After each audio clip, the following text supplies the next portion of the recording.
Good afternoon. This is Jennifer Reynolds with the South Florida Water Management District.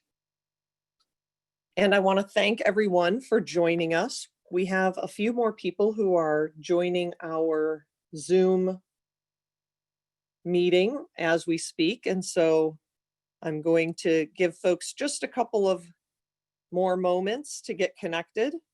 We have about 250 participants on today's workshop, and so we're letting everyone get connected into the meeting. As we start it, it takes a few moments for all of the connections to become live, and so we're just giving everyone a few moments while that happens. Again, I'd like to thank everyone for joining us on this Friday afternoon.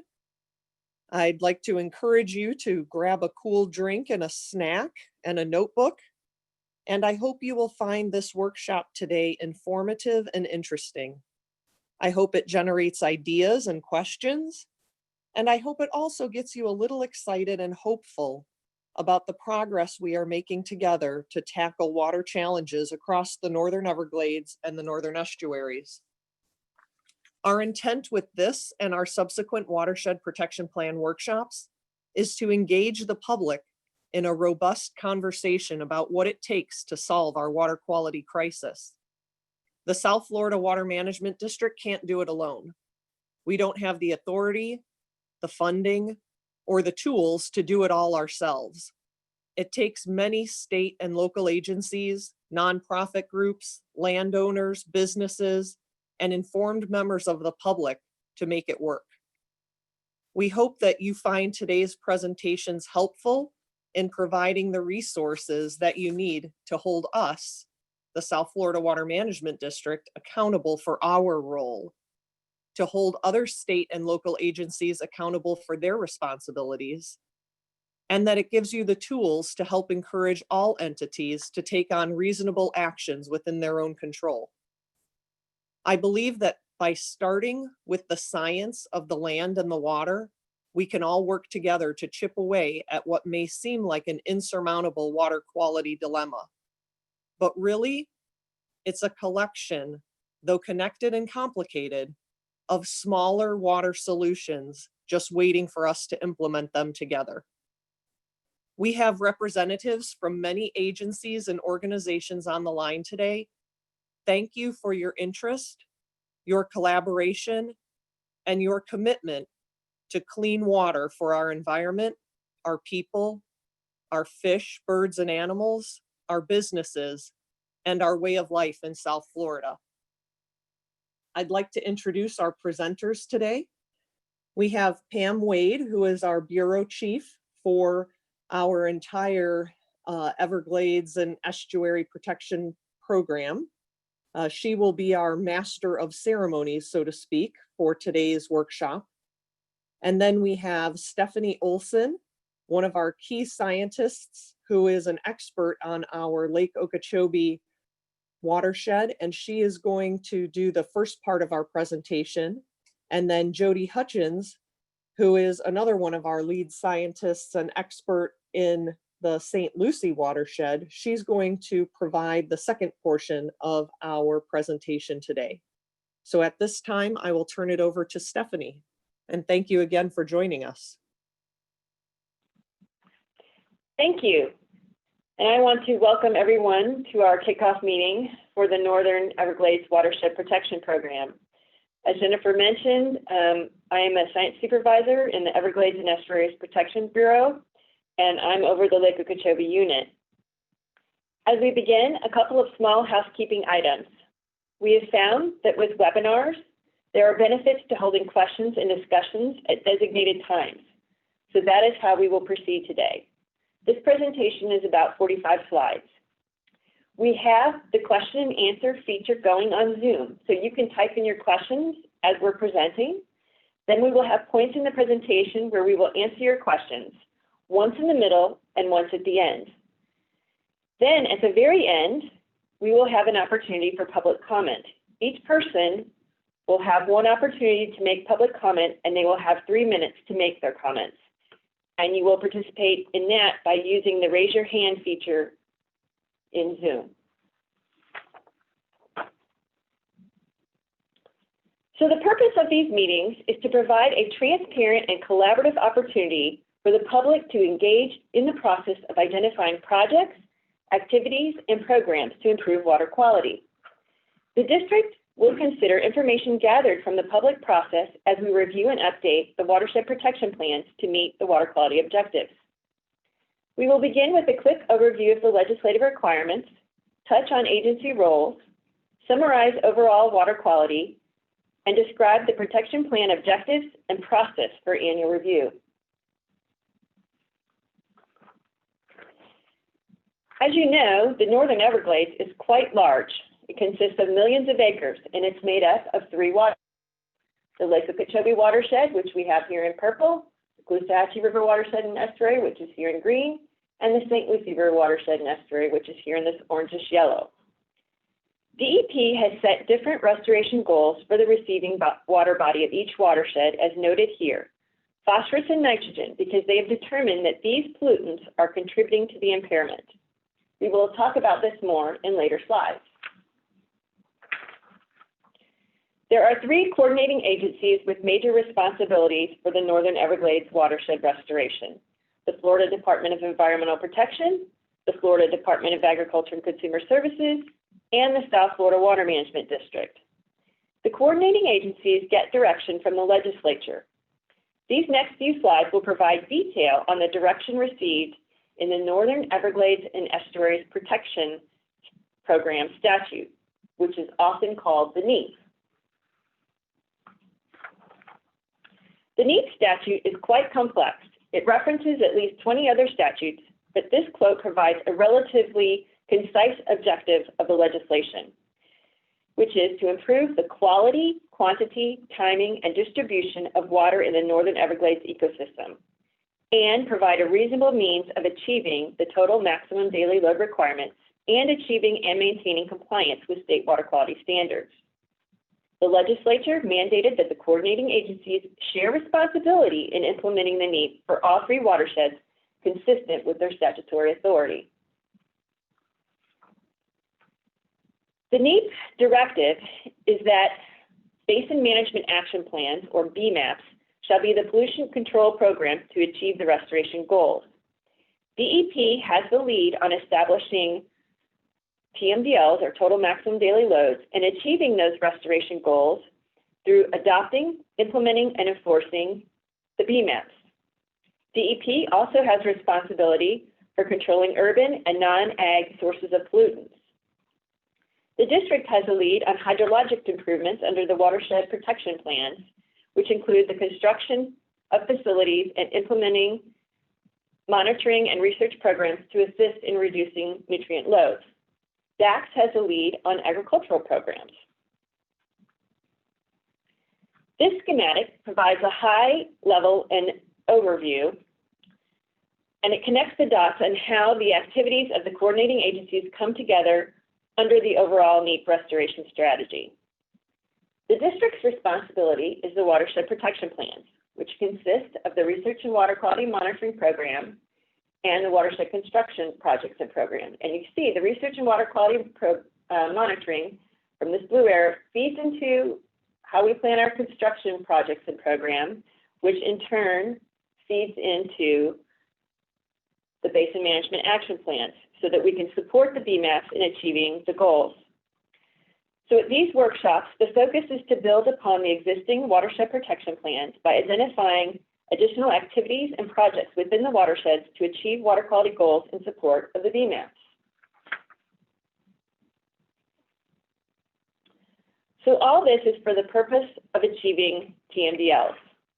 And you may be wondering, what exactly is a TMDL and why do we have them? The Northern Everglades watersheds have been identified by DEP to have impaired water bodies for which water quality goals, called the TMDLs, have been established. An impaired water body is one where there is a water quality problem affecting the plants and animal organisms within that water body. DEP found nutrients to be contributing to the impairment in the Northern Everglades. To limit nutrients and restore the receiving water bodies in the Northern Everglades, DEP defined total phosphorus and total nitrogen goals for the St. Lucie River watershed and estuary, and total phosphorus and total nitrogen goals within the Caloosahatchee. There's also total phosphorus goals for the Lake Okeechobee watershed. As I mentioned earlier, BMAPs are the restoration plans developed by DEP to achieve the TMDLs. Recently, the BMAPs were updated for all 3 Northern Everglades watersheds. The BMAPs include projects and programs and their estimated nutrient reductions. This slide provides examples of some of those projects and programs. The statutes established an adaptive management process for updating BMAPs that continues until the TMDLs are met. This approach allows for incrementally reducing nutrient loads through the implementation of the projects and programs, while simultaneously monitoring and conducting studies to better understand the water quality dynamics in each impaired water body. Based on the latest information, those plans are updated as needed. BMAPs also account for other activities that may have an impact on the watershed, such as the SERP projects, which are critical to consider in the planning process. Also, the watershed protection plans are one component, although they are a significant one. So let's zoom back to this slide on the coordinating agency roles and zoom in a little bit and look more specifically at the watershed protection plans. It is DEP that determines the progress in achieving the nutrient reduction goals towards meeting the TMDLs. They do this based on estimates using models of what the BMAP projects and programs can achieve.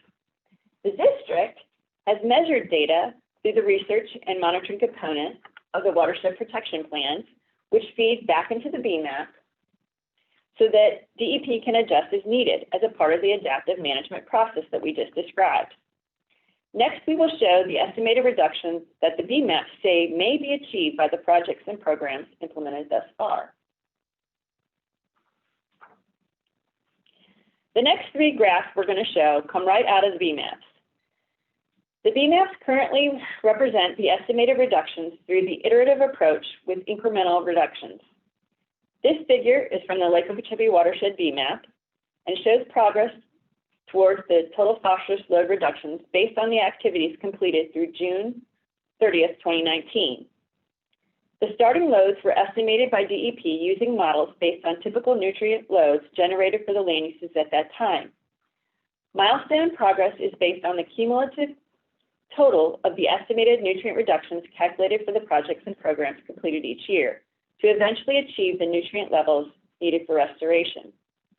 The completed activities and projects in the BMAP were estimated to achieve a total reduction of about 95 metric tons of total phosphorus towards the nutrient load reductions needed. So you can see this is where we currently are, and this is where we need to go. So there's a gap. The measured data, which will be presented later, also indicate that additional projects and activities are needed. Now let's look at the Caloosahatchee. Again, the figure is from the 2020 BMAP, and it shows progress toward restoring the estuary. I should mention here the tributary TMDLs were adopted only a few months prior to the 2020 BMAP, and so progress on that will be in future BMAP reports according to DEP. So these total nitrogen reductions are based on projects completed through October 31st of 2019. The completed activities in the Caloosahatchee are estimated to achieve a total reduction of about 563,000 pounds per year of total nitrogen. And again, you can see this is where the activities are, and this is where they need to be.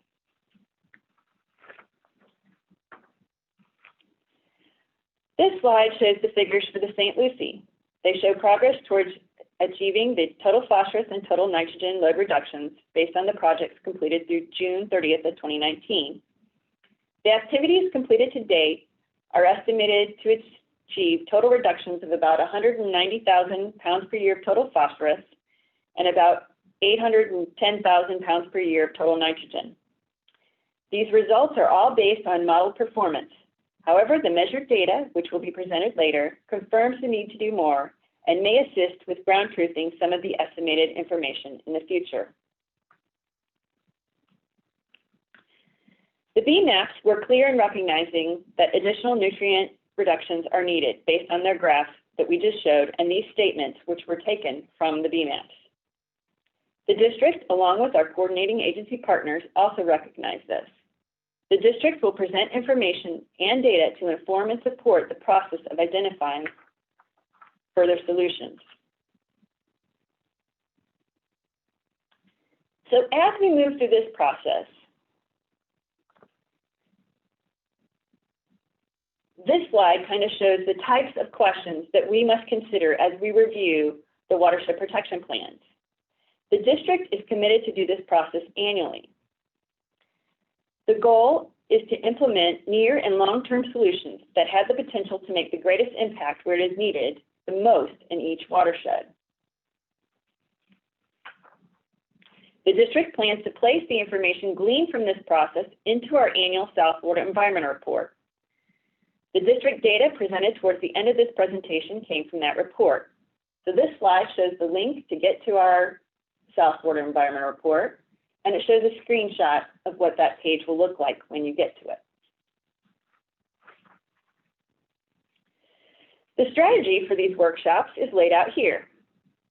Today, we're kicking off the workshops by presenting a high overview of water quality data and information that we have gathered to kind of get our creative juices flowing and give a flavor for the upcoming workshops. Then we're going to focus in detail in each of the watersheds at these upcoming meetings. The approach for identifying the solutions is as follows. We want to review the water quality data and identify problems and problem areas. We want to determine what is already being done. We want to determine what remains to be done. And we want to determine if we can identify some quick solutions that we could immediately implement. Also, we want to facilitate discussions so that it's inclusive of all interested, contributing, and affected parties to try to solve the problems holistically. Now, at this point, I'm going to turn it over to Pam Wade because we're going to do our first question and answer session. Hello, this is Pam Wade. Good afternoon, everyone. Thanks, Stephanie, for that great overview. We've got a team of expert panelists, scientists, and engineers at the district that are expert in many of these areas that we'll be considering through this process. Right now, I don't see any questions typed in. We'll wait a few more minutes, give people an opportunity to do that. If we see no questions, we'll go on to part 2, where we will provide examples of the types of information that we have available for the workshop participants and the team to consider as we walk through the process and consider where we might be focusing our attention in solving problems for future solutions.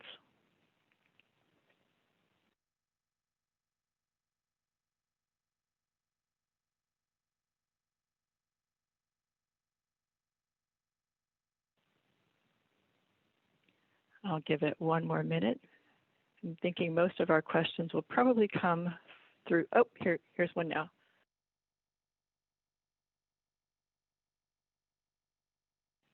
So the question is this presentation on the district's website?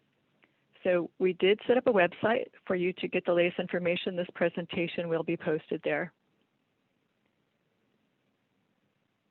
The next question is, what was the August 28 date for St. Lucie Estuary? Jody, would you mind answering that question? Yes, I think the August 28th date she's referring to is the watershed-specific workshop that is scheduled for August 28th. I'm trying to go back to that slide.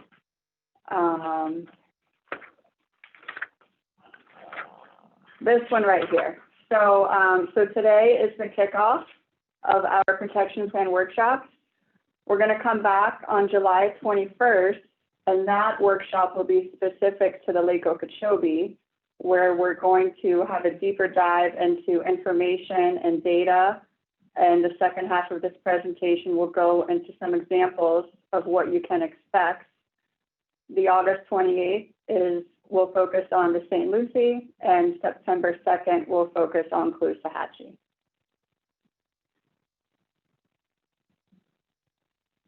Great clarification, thank you.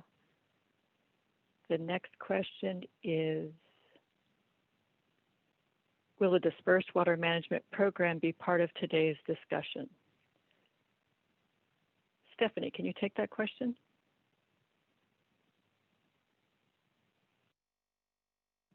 Sure, thank you, Pam. The dispersed water management program is going to be specifically addressed, but as we are trying to look for solutions, that is certainly a program that we want to consider. We didn't have a lot of time today to get into some specifics, but as we focus in each of the watersheds, we will be discussing all the projects and programs within those areas to try to determine how they can work together to be a part of the solution. Thank you, Stephanie. Next question. Why are models used instead of actual monitoring data for the graphs in the preceding slides?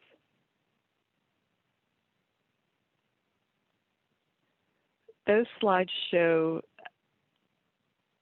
projected reductions for proposed projects that DEP modeled, and modeling was used because they were proposed projects and there was no way to have actual measured data to determine performance.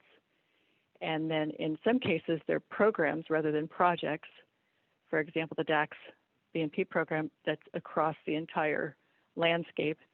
So that's not something that's easy to measure. So those are also modeled projections of reductions.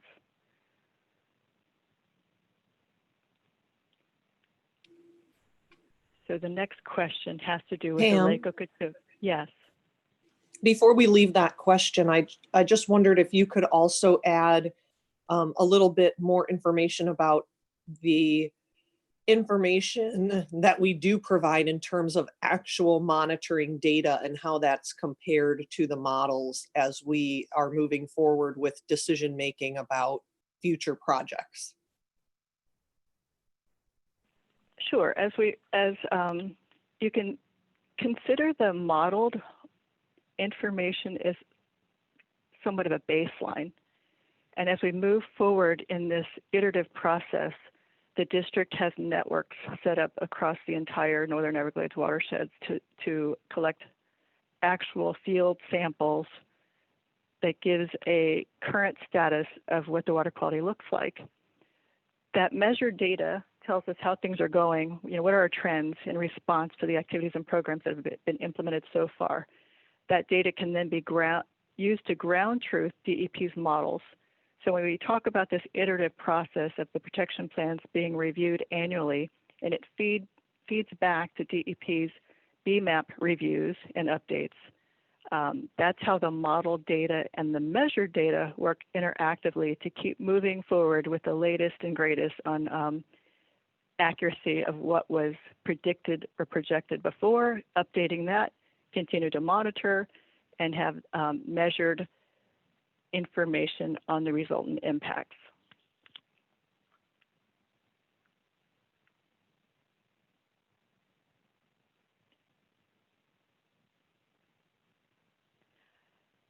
Anthony Betts, I have a question here from a participant about the Lake Okeechobee BMAP process for, the protection plan process. So the question is, the district provided to DEP as part of the BMAP for Lake Okeechobee a spreadsheet with Lake Okeechobee watershed construction projects. How is the process different from the Lake Okeechobee watershed construction plan process, or is this Lake Okeechobee watershed construction plan a subset of this effort? Yeah, thanks for that question. The construction projects are a component of the protection plans. So we updated the Lake Okeechobee protection plan last year. It was published in last year's South Florida Environmental Report. And as part of that, we updated the construction projects. The protection plans are the construction projects and the research and water quality monitoring plan. So this is just our plan for doing that again in a little bit different way, kind of taking lessons learned from last time and applying that now on an annual basis to try to move some of those projects forward. Thank you, Anthony. Next question, Jennifer Reynolds. Senate Bill 712, has it affected any of the goals or milestones?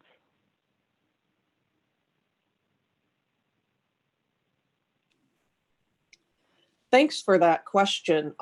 So this is an exciting time as the water bill, and I have to admit, for all of you, I've been totally out of touch with reality for about the last 4 days. I took a couple of days of leave and spent some time in Congaree National Park with my family and had no cell coverage. So I'm not sure if the governor has acted on the bills that are on his desk, but there is lots of excitement in the water world as we look forward to implementing a wide series of activities and programs that are projected in the legislation that came out of this latest session. And so looking forward to some of that, I think that there will be things that change, but the agencies are still working on and reviewing how to implement some of the things in the latest legislation. So more to come on that, and we'll be able to talk more about that with specificity as we move forward in the coming months after coordinating with the agencies. A lot of the things that are being implemented are by some of the other state agencies in addition to the Water Management District. And so we're working through that now. Thank you, Jennifer. So here's a question that, actually two questions that I think I'll combine because they're related. Does the predictive modeling, this is DEP's modeling, account for anticipated population growth, agricultural land use intensification, long-term implications of water quality decline out of Lake Istapoga and Lake Kissimmee, and anticipated changing rainfall patterns associated with downscaled climate modeling? And then does the data confirm the modeled improvements? So as we described, it's an iterative process. So we have the measured data that represents current conditions. Those current conditions where we collect these samples represents everything within the system that has been happening as we're collecting those samples. So if land use changes, that'll be represented in the samples collected. The lakes that are discharging into the system, like Lake Kissimmee, if it's in the runoff, we're collecting samples downstream. That will also be represented in the samples. So those real life, on the ground, measured data, again, feed back into the estimates that are done by DEP through their models through this iterative process, and adjustments are made as to how things are progressing as projects are coming online and as programs are being adjusted. So in that case, yes, the modeling, the modeled numbers and the measured data are showing improvements in some areas and not so much in others as far as improvements from what's been implemented to date. So that's why those graphs show that we have more reductions that need to be achieved. And this is part of that process, is to determine where is it that we're not seeing confirmed positive results, and what do we need to do there. So the next question is, are there any reports that provide this iterative process between models and data for alternatives that show how well different alternatives are working and what correlations were made to the models?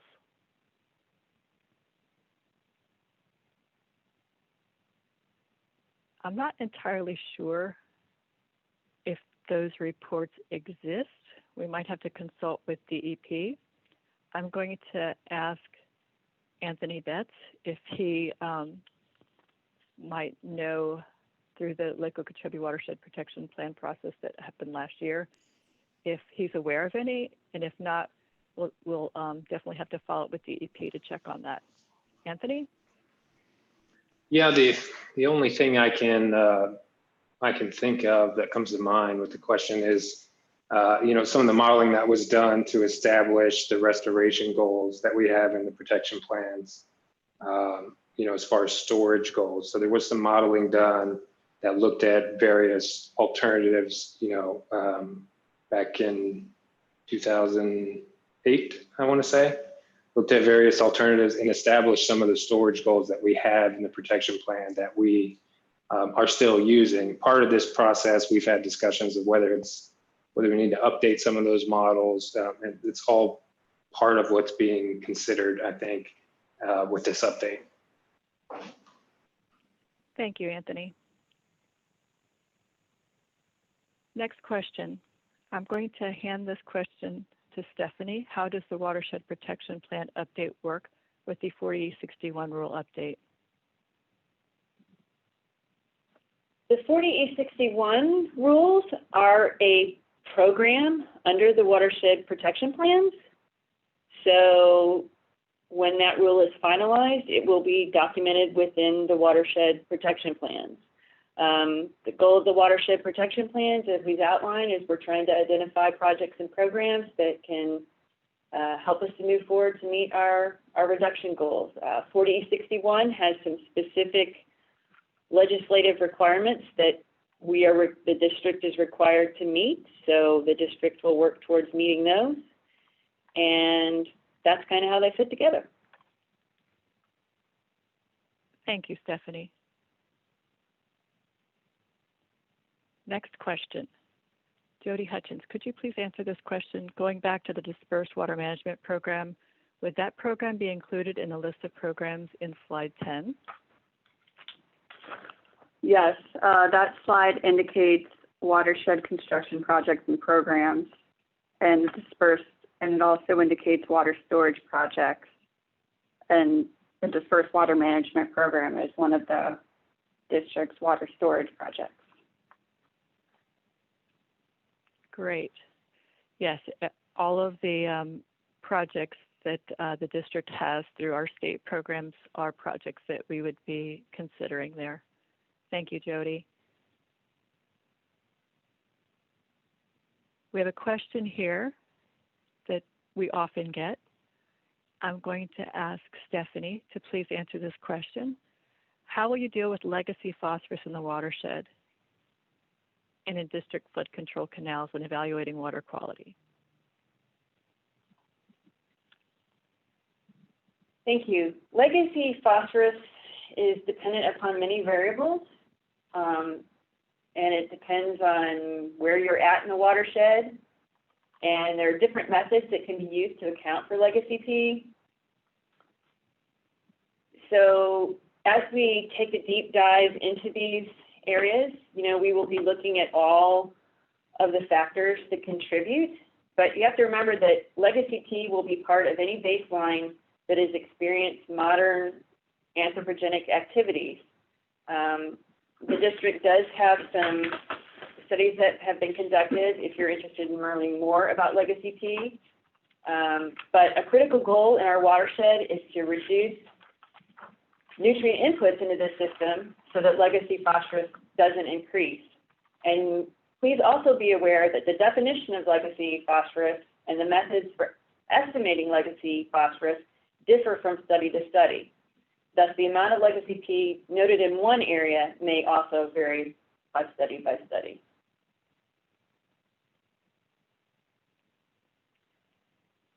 Thank you, Stephanie. That's a question that comes up over and over again. It's not an easy one to solve, an easy problem to solve. I think there will be lots of things that we'll have to look at as far as legacy P is concerned. Next question. A recent presentation by IFAS pointed out that standard septic systems contribute about 6 pounds of nitrogen per person per year to our groundwater. Considering the number of standard septic systems adjacent to water bodies in this region, would you consider removal of septic systems or upgrades to nitrogen removal systems low-hanging fruit?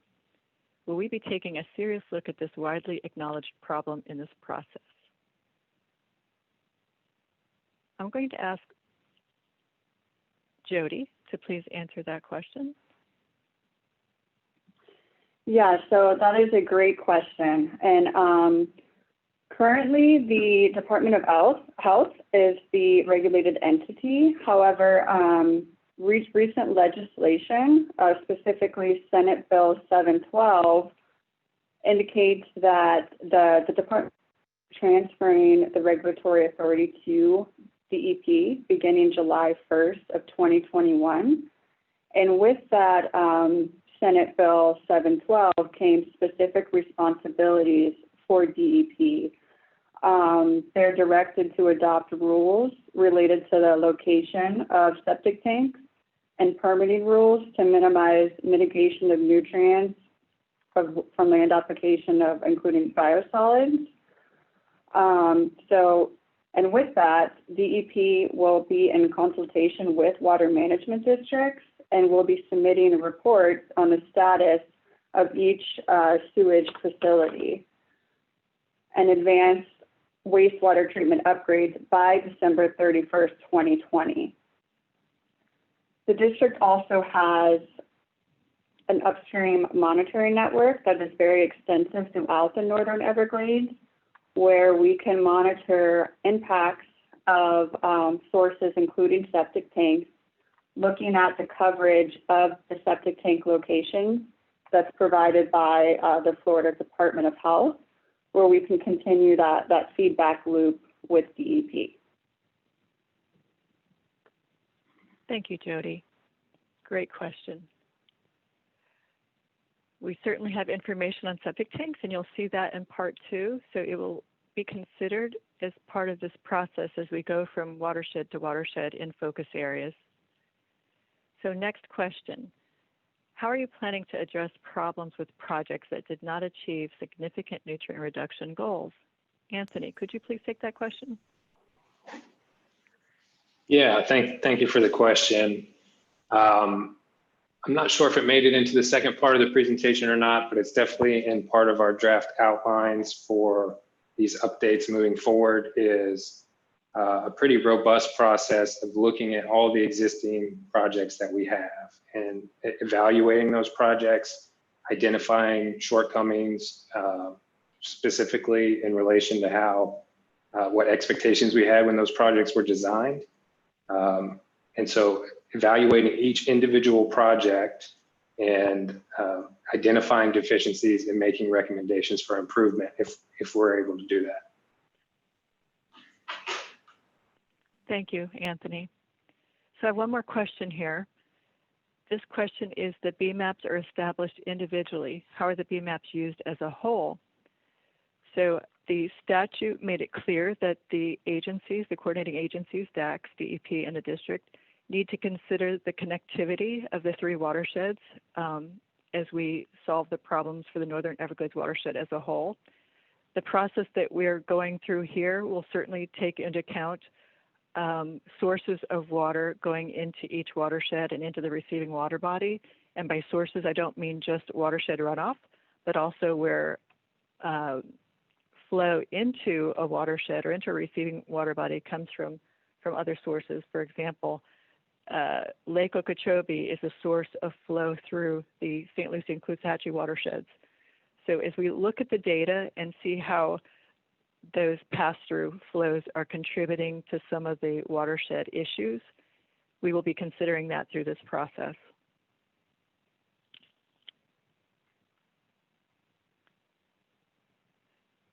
Got a couple more questions here that have come up.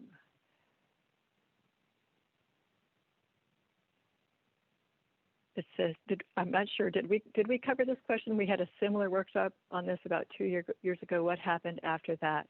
So I think you're probably referring to the Lake Okeechobee Watershed Protection Plan update. That information was published in South Florida Environmental Report, which came out in March of this year, and it's in Appendix 8A. And so you can go there to refer to the results of that protection plan update. What we're doing now, that was a 5-year update, and that the statute actually requires that the Lake Okeechobee Watershed Protection Plan be updated in March, beginning in 2020, and then every 5 years thereafter. So what the district is committed to do, though, is to review these protection plans annually and provide updates in the South Florida Environmental Report of the results of those each year.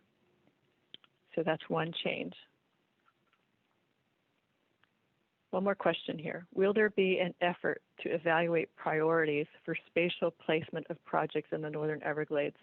In other words, where will projects make the most difference? Great question.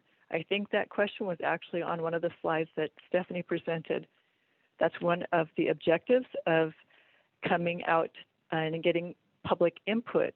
We have a lot of expertise here at the district, but we know that there are experts that know more about some of the very localized things occurring in these watersheds.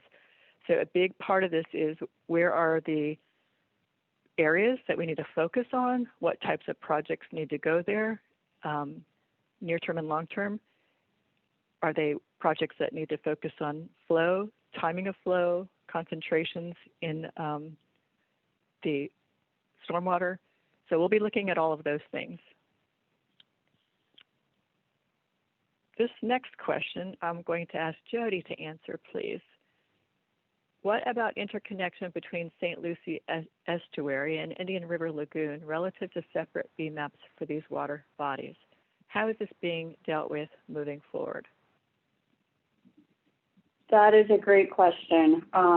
So specifically in the St. Lucie, we have a basin called the C25 basin. And in previous protection plans, that was included as far as the updates. Specific statutory language indicates that the Nemitz statute says that the protection plan shall include the areas that are tributary to the estuary. And because the C25 basin is tributary to the Indian River Lagoon, those areas are covered under separate BMAPs that FCEP has for the Indian River Lagoon.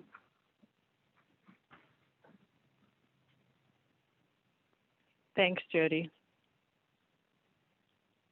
It looks like that covers all of the questions for this part. If you think of another question as we get going on the second part, no worries. We're going to have another opportunity at the end to do questions and public comments. With that, I'm going to turn it over to Jody Hutchins. She's one of our expert professional engineers working on both St. Lucie and Caloosahatchee.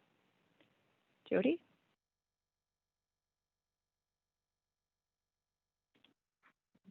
Yes, thanks, Pam. Good afternoon, everybody. I'm Jody Hutchins, and I'm the lead engineer here at the South Florida Water Management District. Let me just get us to where we left off. As a reminder, we have the Q&A feature going for you to type in your questions, and we will answer them at the end of the presentation. Once we wrap up the Q&A, we will take any public comments. And just a reminder, you will have 3 minutes to give your comment and only one opportunity to do so. Getting right into the second half of the presentation, there is much that we know about the Northern Everglades watersheds. And I will be going into various information that we have available that's listed on this slide, as well as an overview of water quality data, so that way we can narrow the focus within each watershed. Many of you may already have an idea of where major problems are within each watershed based on your review of data that's reported in the SPUR, for example, and we want to hear from you. Specifically, what do you know about these areas and what could be contributing to the problems? For the upcoming watershed-specific workshops, we plan to provide more details on the information presented on this slide, And the next few slides are just to provide examples. We would also like your input if there is any other types of information that you feel needs to be considered. We have land use data available for all 3 watersheds, and here are a few examples that depict agricultural areas that's shown in green, non-agricultural areas that's shown in gray, and natural areas that's shown in yellow. And once we focus in on any particular area of interest, we can provide more detailed land use information to identify what are the specific agricultural or non-agricultural uses.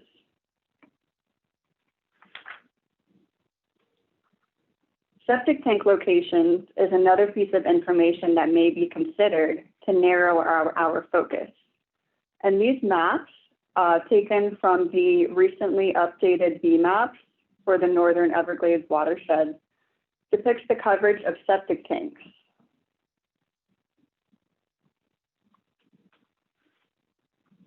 We also have regulatory permit coverages that depict the locations for existing South Florida Water Management District environmental resource permits and surface water management permits.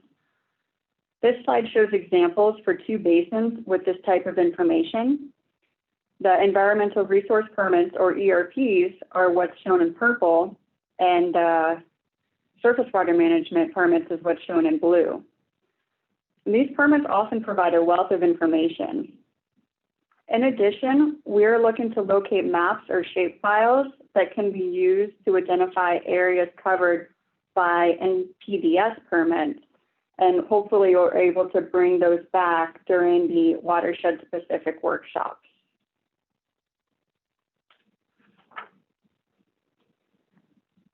Looking at existing and future projects, this map depicts these projects across the South Florida Water Management District, shown by the map on the left. The map on the right zooms into the St. Lucie River watershed as an example.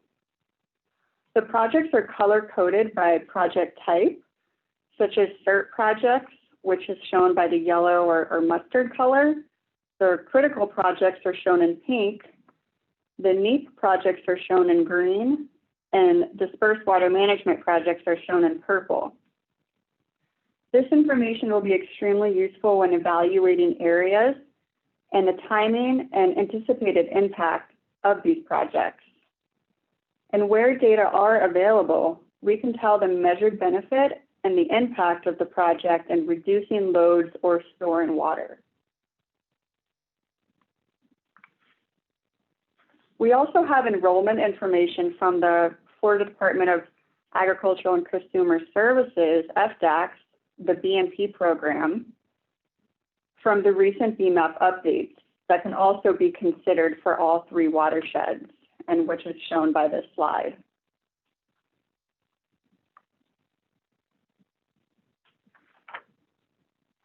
Another item to consider is how the basins are prioritized by FDEP in the latest updated BMAPs. And this information will be useful when narrowing in on focus areas. FDEP identifies targeted restoration areas, or TRAs, by assigning an area as priority 1, meaning the highest priority, priority 2, the next priority, or priority 3, which is a priority as resources allow, using a methodology that they outline in the BMAP. And this methodology utilizes measured data and established benchmarks for evaluating TRAs. The example on this slide is from the latest St. Lucie River and Estuary BMAP. And you can see how the different basins are prioritized using this method for both TN and TP. And the level 1 priority basins you can see are the C24, C23, and C44, and the remaining basins being priority 2 or 3. And similar tables exist for both the Caloosahatchee and Lake Okeechobee, and this is just to provide an example.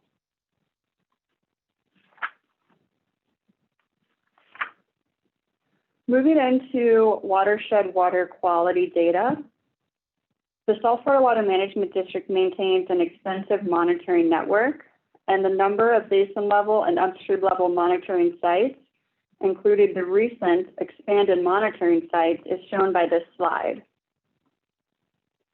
We can also consider water quality that is collected by other entities in areas the district may not be collecting. For example, in the Caloosahatchee River watershed, the tidal basin has an extensive monitoring network that is collected by those local entities.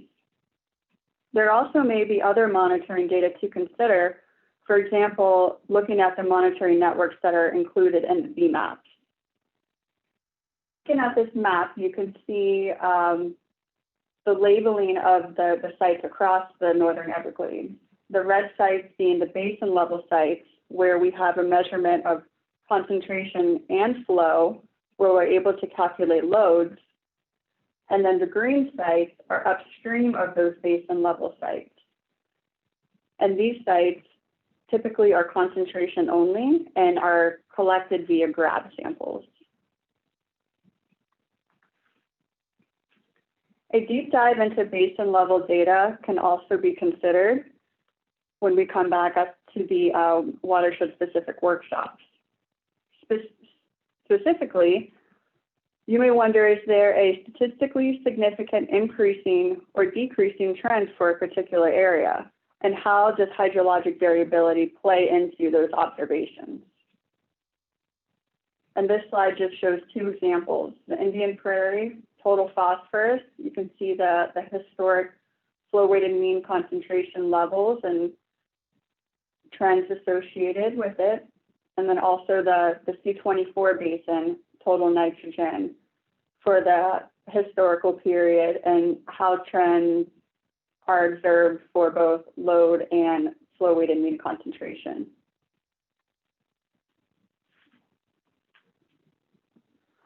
So I just touched on some of the terms that we're going to be describing in more detail in the coming slides.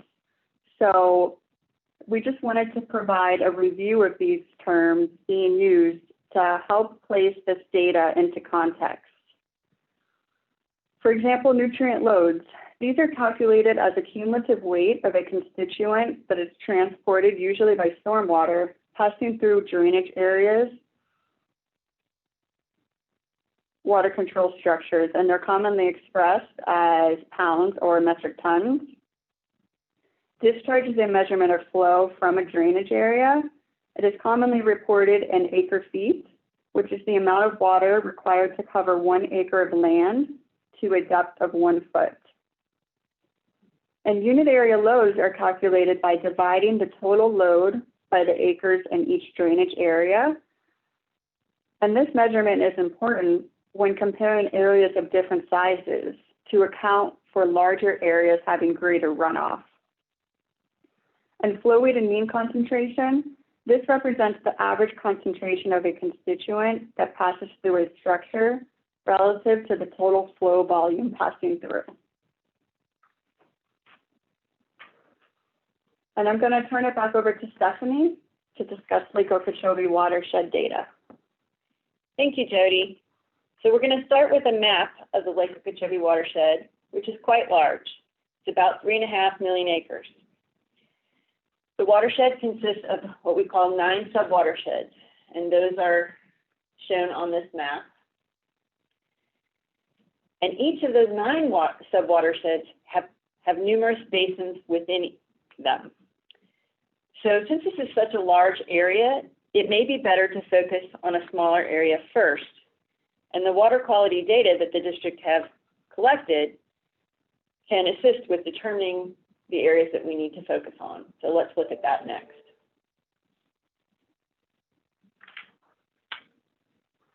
So here are the most recent 5-year average data for the 9 sub-watersheds in the Lake Okeechobee watershed.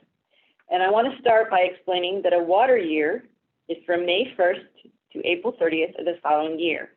So data for water year 2015 was from May 1st, 2014 to April 30th, 2015.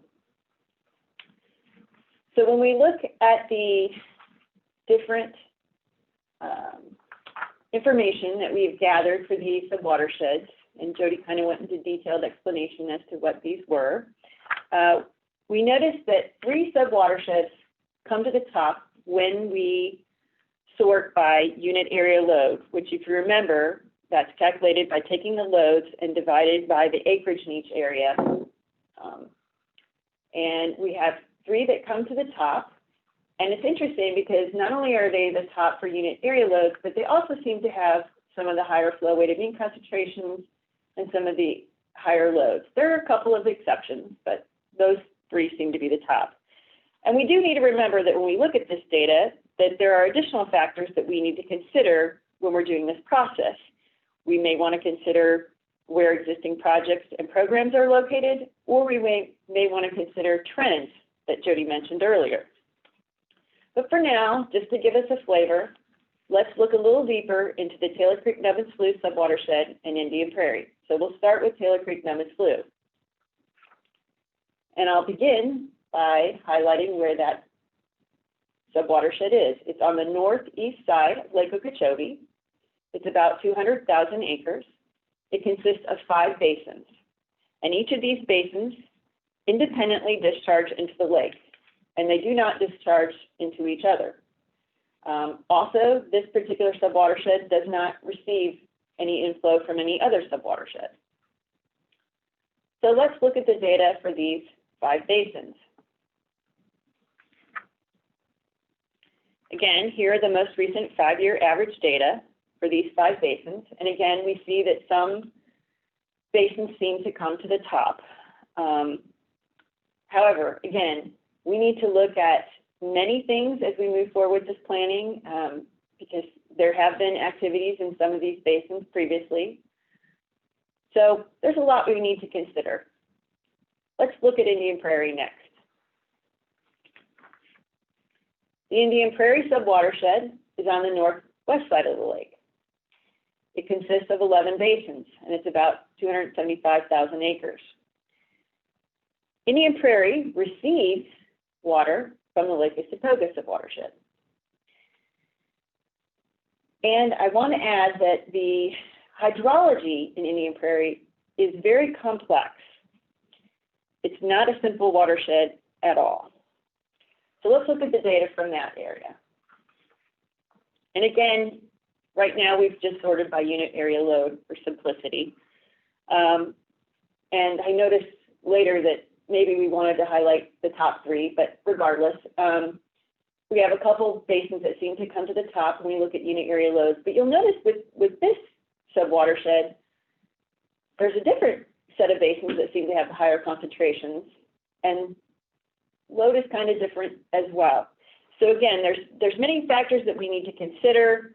We also want to look at the DMAPs.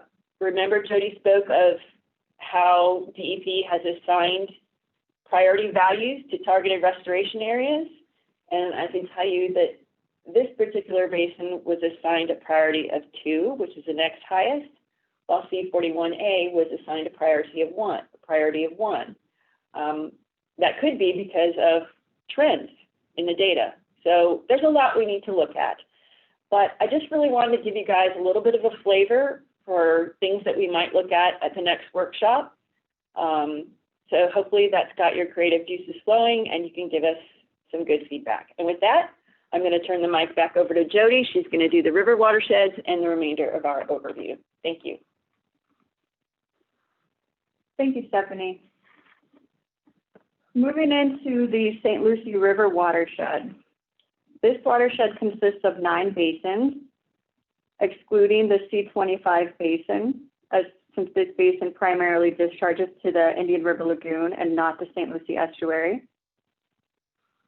The water quality data summarized on the next slide will be presented for the C44 basin, the C23 basin, the C24 basin, 10 Mile Creek, and what we refer to as the tidal basin. The tidal basin has discharges that are conveyed to the St. Lucie estuary via various tributaries, as opposed to a single water control structure like the other basins. And that's why these are grouped together and reported as one unit.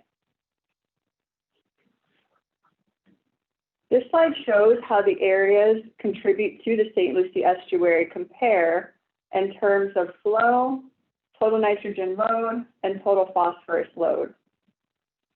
You can see that the greatest contributions to the St. Lucie estuary is what we call the St. Lucie Basin. And this makes up the C44 basin, the C23 basin, the C24 basin, and the 10-Mile Creek Basin. So essentially all of the basins on the western side of the St. Lucie River watershed, as shown by these green bars. Similarly, we have the inflows from Lake Okeechobee to the St. Lucie estuary, shown by the black bars. And you can see the different bars here in each plot represents the historical period of 1997 through 2019. And then we have the past 3 years, 2017, 2018, and 2019. And finally, we have the tidal basin. You can see the levels by the yellow at the top. Shown here are the most recent 5-year averages for the St. Lucie River watershed basins. And when sorting by total phosphorus and total nitrogen concentration, considering that the St. Lucie estuary restoration goals are in terms of concentration, you can see how each of the basins rank, with a clear break in concentration magnitude when you look at the areas from the west to the areas to the east, the tidal basin. And this is just one way of looking at data, and we may want to consider additional factors, such as load. If we sorted by load, maybe the order of these basins would be different, and also discharges, and whether or not a particular basin has an increasing or decreasing trend. Moving into the Caloosahatchee River watershed, this watershed consists of 5 basins, making up approximately 1 million acres. And the water quality data summarized in the next slides are presented for the C43 basin, which makes up the S4, the East Caloosahatchee Basin, and the West Caloosahatchee Basin. And we commonly refer to these areas as the freshwater portion of the Caloosahatchee River. And we also will be showing data for the tidal Caloosahatchee Basin. Similar to the tidal basin of St. Lucie, the tidal basin here also has discharges that are conveyed to the estuary via various tributaries, whereas the basins upstream are controlled by water control structures, shown by the red dots on the map.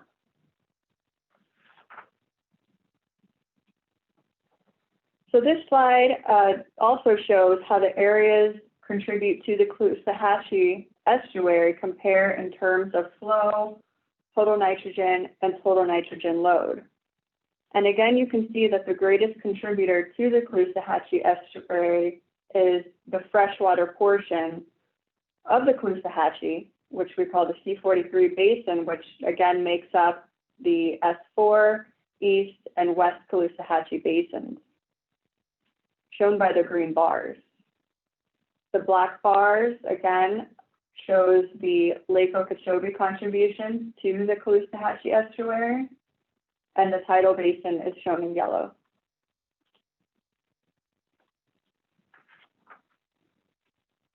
Shown here are the most recent 5-year averages for the Caloosahatchee River watershed basin. And looking at the data here, we sorted by unit area loads. Again, we have a clear break from the freshwater portion of the Caloosahatchee River and the tidal basin. And just one thing, the district is working on methods for calculating what the individual basin levels are for the freshwater portion of the Caloosahatchee River. And we hope to be able to come back to the Caloosahatchee River Watershed specific workshop in September to see what the levels are for the S4 East and West and how they compare to help zoom into focus areas within this freshwater portion of the Caloosahatchee River. So for your reference, on the next few slides, we included links to additional information that you may want to consider. We have the link to their statutory, the statute, the NEEP. We have a link to SDEP's website, which includes references to their BMAPs, the impaired. We also have references for best management practices for both agricultural and non-agricultural programs. And the latest documents for the watershed protection plans for both the Lake Okeechobee and the Caloosahatchee and St. Lucie River watersheds. We also just launched the Watershed Protection Planning website. This website can be accessed by the link on this slide, and the screenshot shows you what that website looks like. And this presentation that we're giving today, it has not been posted. We will post this presentation. You also can go to this website and submit comments that will be routed to various staff throughout the district. And this also will be the forum in which we will post the coming presentations that we will be having on the watershed specific workshops. So we have made it to the second and final portion of the Q&A period. So I will turn it back over to Pam. Thank you, Jody. That was great information. And please, everyone that is attending, those links take you to great resources for information that will help you to prepare for and be more able to participate in the problem-solving sessions that we have in the coming months. So please do take advantage of those. And as you go through that information, if you have questions, contact us and we'll try to walk you through those or get you the information that you need as follow-up to prepare for the next meetings. So we have lots of great questions, more questions here. The first one has to do with land use data. How recently have the land use data been updated? The most recent I've seen is 2016, but I'm curious if that or more recent is available throughout all three watersheds. So I'm going to turn it over to Danielle Taylor to answer that one. Hi, yes, thank you for the question. The 2014 to 2016 is actually the most recent land use currently available. Our geospatial services staff are updating the land use data, and we will definitely update our land use maps for those areas as the updated land use becomes available. So thank you, Danielle. One thing to keep in mind as we move forward in the next steps of the process, once we collectively agree on the priority focus areas within each watershed, we'll zoom in to the places that everyone feels like are the highest priority problems. And when we do that, we can zoom in and look at more recent and more detailed land use information. So, but for the bigger picture, view of what we're looking at now, we find that it's best at this level, the higher level, the basin and subwatershed levels, to look at whether it's agricultural or non-agricultural land uses, just to kind of hone in on the programs that might be affected, and then to zoom in on these focus areas to start looking at very specific types of land use. So our next question is about surface water permits. I'm going to turn it over to Liz Kaneha to answer that question. What permits are included in surface water permits? Hi, thank you for that question. So the map in the presentation shows all active South Florida Water Management District ERP permits, surface water permits, and ERP exemption permits.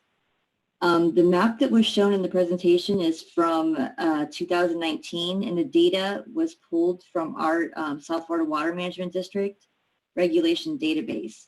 So the map basically is just like an example of a tool that we would use to see where there are gaps in permit coverage. Thanks, Liz.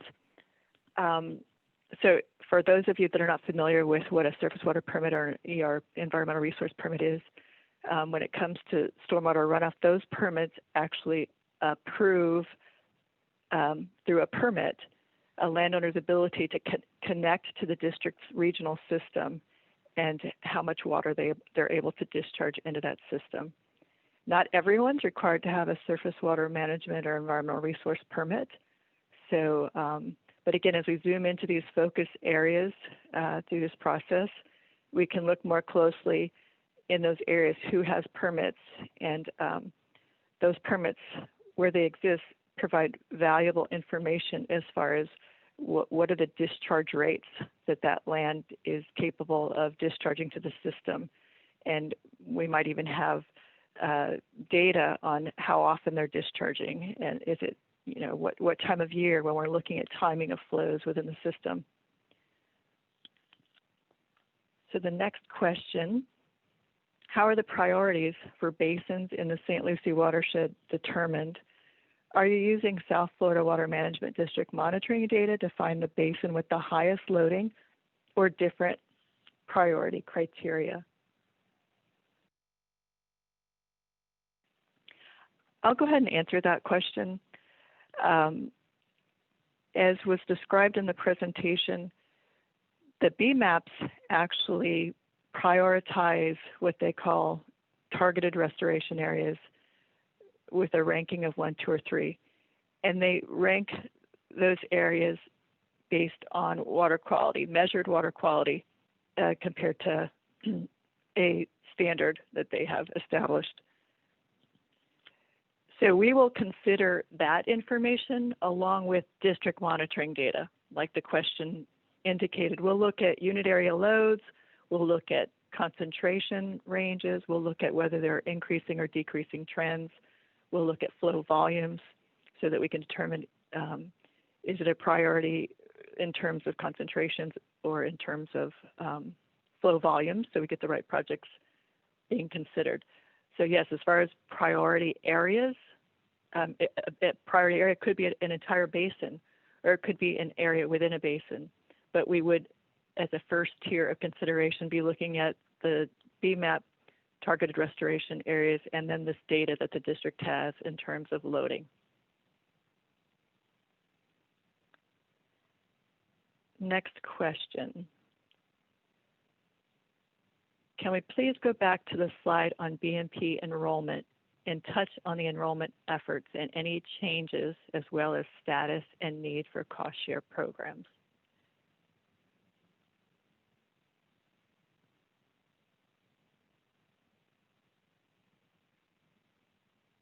Stephanie, would you like to answer that question? Sure. We received this information on BMP enrollment. We actually took these maps directly out of the Basin Management Action Plans.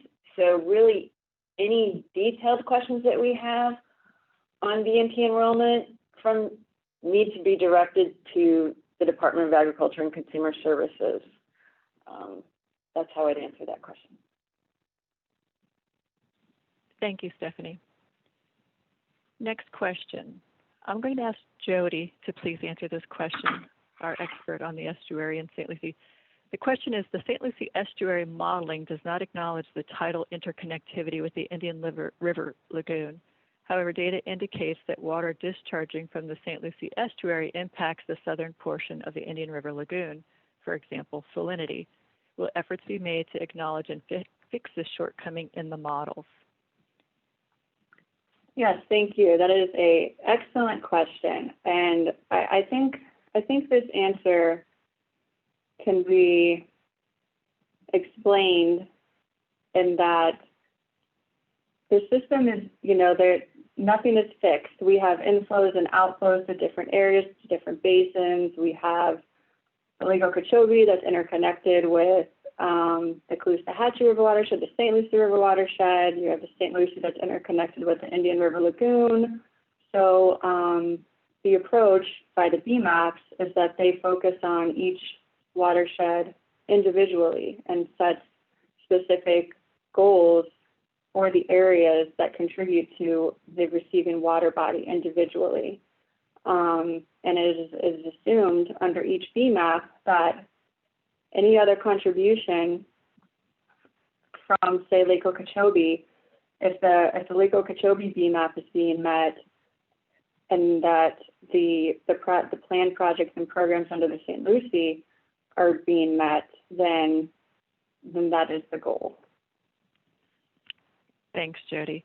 So again, just a reminder for everyone that DEP, they're the experts. They have the modeling experts. They're the one who run the models on the BMAP for the TMDLs. So any specific technical questions, they're the best to respond to that. But in general, thanks, Jody, for clarifying that.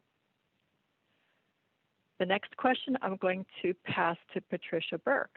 The question is, Indian Prairie Basin, quote unquote, hotspots like L59, C40, and C41 on the chart are in close proximity to tribal owned and operated lands and some mining activities. Are we looking at these as potential nutrient sources as we try to find ways to mitigate impacts? Hi, thank you for the question. And we're looking at all sources coming from those hotspot areas. We have a pretty robust water quality and flow monitoring program and network for those areas.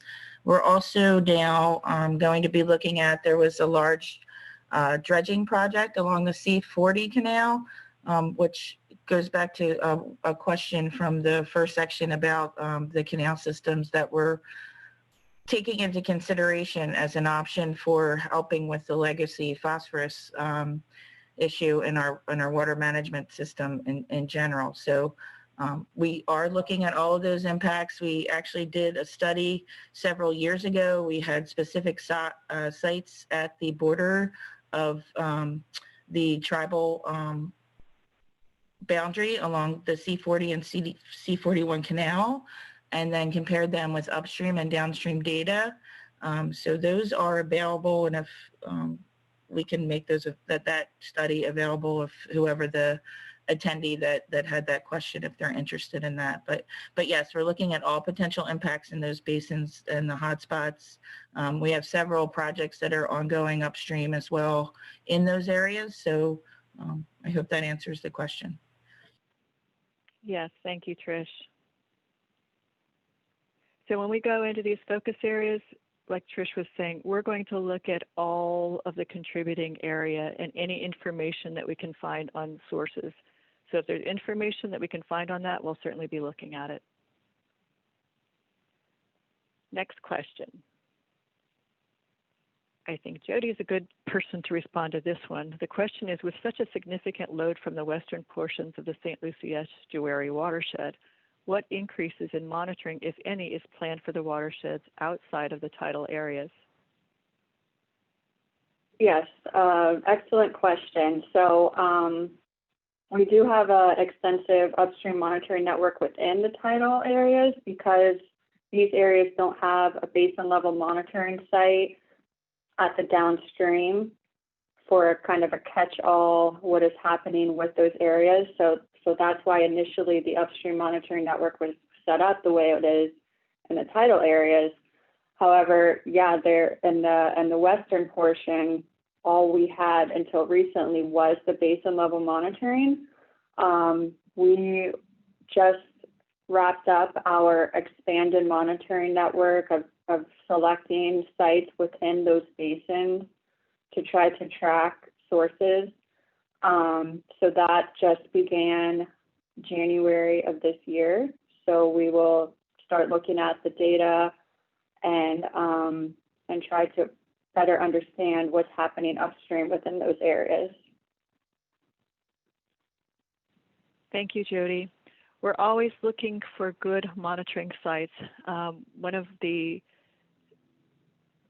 stumbling blocks that we have when we find the perfect site to monitor to capture the greatest amount of runoff is that we don't always have access to those sites because it's private lands, and we have to try to get agreements in place for those. So that is one thing that we're often looking at, and we're looking at now to be able to get access to some of our current sites.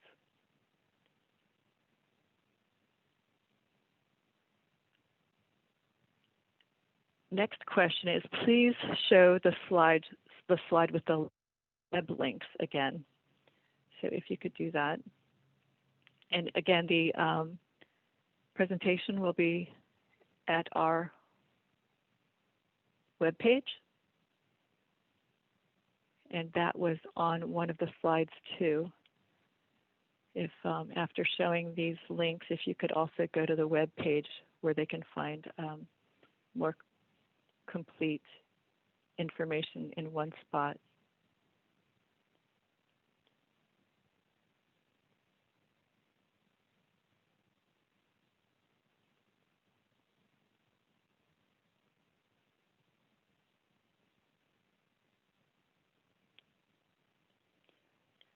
Okay, the next question I'll have Anthony Betts answer. The BMAP for the St. Lucie River watershed does not take into account consideration of the inflows from Lake Okeechobee. While the lake is contributing 45% of the nitrogen load to the St. Lucie, how can the St. Lucie TMDL ever be met if you ignore the inflows from Lake Okeechobee? So before Anthony responds, I just want to remind everyone that the watershed protection plans are what we are reviewing and trying to help identify projects and programs that can reduce loads regardless of how things are estimated and modeled in the BMAPs. We want to get projects in the ground that we know will have an impact in reducing nutrient levels in a way that we can measure those.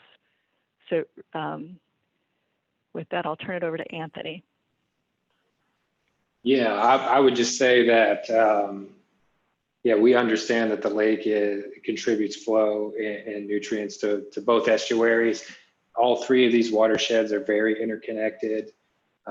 We may never be able to meet a TMDL in the estuary without making reductions to some of the lake contributions. So that's why we look at this in this big umbrella of the Northern Everglades and Estuaries Protection Program, because we recognize that these three estuaries are interconnected and that the plan needs to take into account that interconnectedness if we're going to achieve our water quality goals for all three water bodies.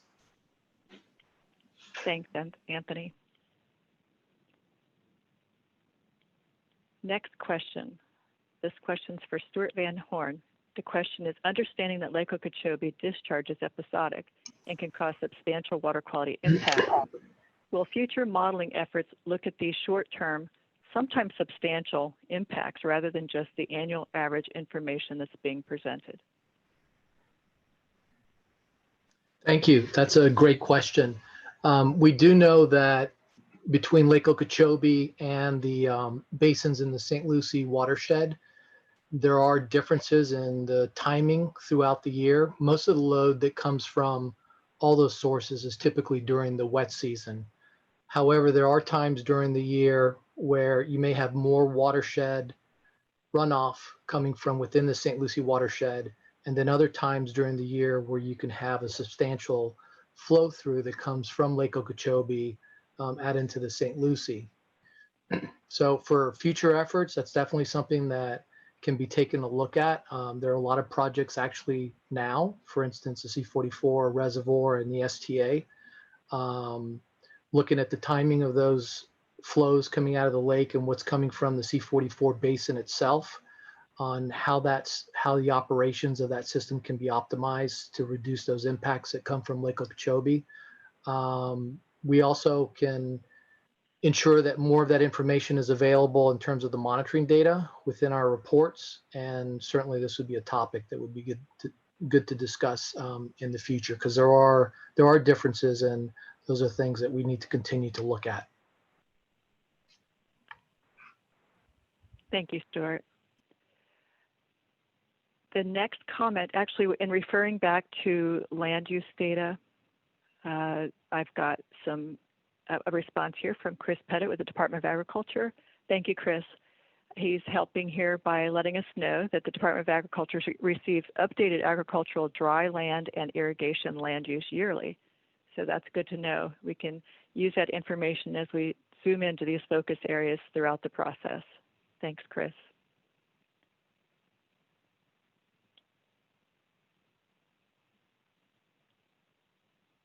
Next question. I think Jody might be able to answer this one. DEP and Lee County recently added flow monitoring sites in the Caloosahatchee watershed. Will the district be incorporating the data from those sites into the watershed protection plan updates? So I'm not entirely sure what flow monitoring sites are being referred to. The flow monitoring effort that I'm aware of is 3 tributaries within the Caloosahatchee River watershed that USGS is monitoring through an agreement that we have with them, and that is to support the TMDLs that were just adopted for the tributaries within the Caloosahatchee River watershed. I'm not familiar with DEP and Lee County flow monitoring, so if that didn't answer your question, we'll have to follow up separately. But one of the things that we are considering as we go through the process of assessing all the information that we can find within a focus area, we will consider other entity monitoring data as long as it meets the strict quality assurance standards that we have here at the district. So Jody, I have another question here while you're on the line. The question is your monitoring network going to include the IRL near the St. Lucie estuary and nearshore Atlantic Ocean, which are both impacted by nitrogen levels carried in high volume and extended forced releases from Lake Okeechobee? We have a monitoring network that includes sites within the Indian River Lagoon and within the St. Lucie estuary. I believe those are monitored for nitrogen. I'm not as familiar with those sites. I think somebody on the line from the coastal group may better answer the specifics as far as that monitoring program.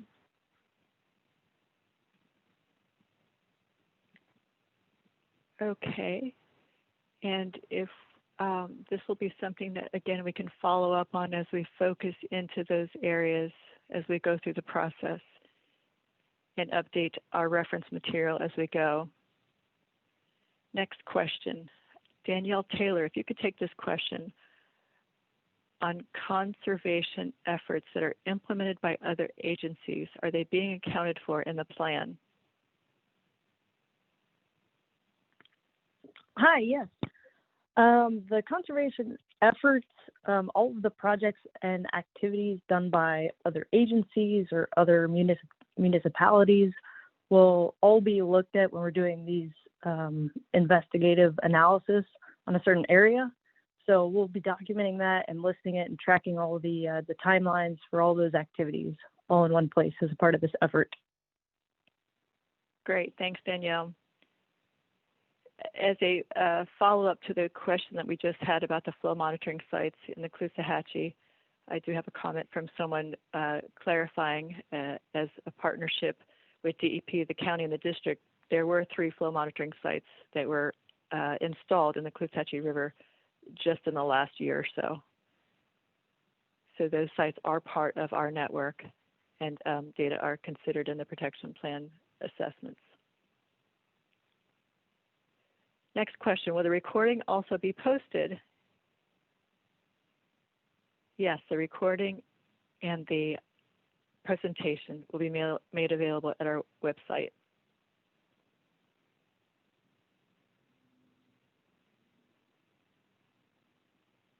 A response from our coastal science group here about the question that was just asked. To clarify, yes, there is a site very near the St. Lucie Inlet that is monitored for nutrients.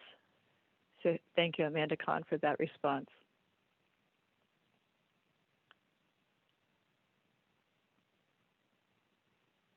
So there's a question here that is about monitoring data from other entities and how we would combine that with the district's monitoring data. We wouldn't necessarily combine it. It depends on what kind of data it is and how the data might be used. So it would really depend on what information is provided. We would have to make the determination at that point how the data would be usable. A couple more questions. Older communities that have stormwater management systems that drain into watersheds, would those communities need to upgrade their systems to achieve water quality? Well, that's a good question. And until we zoom into areas and determine that that might be one of the problems, we wouldn't know the answer to that question, whether it would be something that would be beneficial. It really is a very localized question. So again, as we zoom into areas that we all decide are areas that need priority for focused attention, and we do those assessments where we consider all of the information available, we can take a look at that question and make a recommendation for whoever is responsible for those types of systems in a particular area, because it's not always the water management district. I have one more question here. How are you resolving the fact that the DEP models show water quality should improve based on BMAT activities taken in the St. Lucie estuary, but your monitoring data seems to show it degrading overall? Jody, would you like to take that question?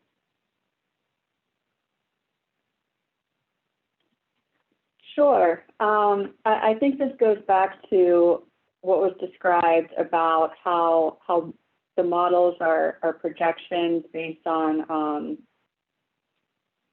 land uses and assumptions of projects and reductions that those projects will provide.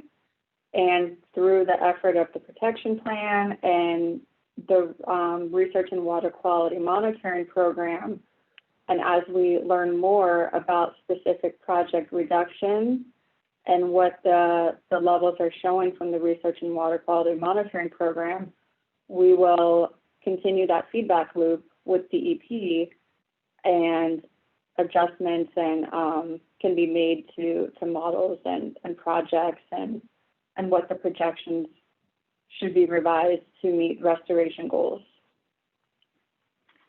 Great, thank you, Jody. So yes, a lot of district projects have monitoring in place to determine performance. And if there was a projected performance, an estimated performance before the project went into operation, and our measured data show different results, whether it be better or worse, we would provide that feedback loop to DEP so that they can adjust their estimates on collective projections from each watershed and update the status.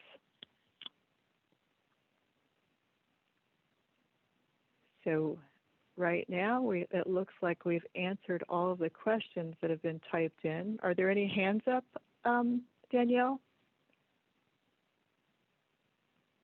There are no hands raised. Oh, we have one hand raised. Newton Cook.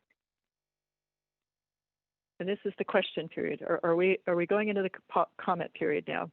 Just to clarify, if you have a question, please ask. I guess we can go ahead and take comments now too.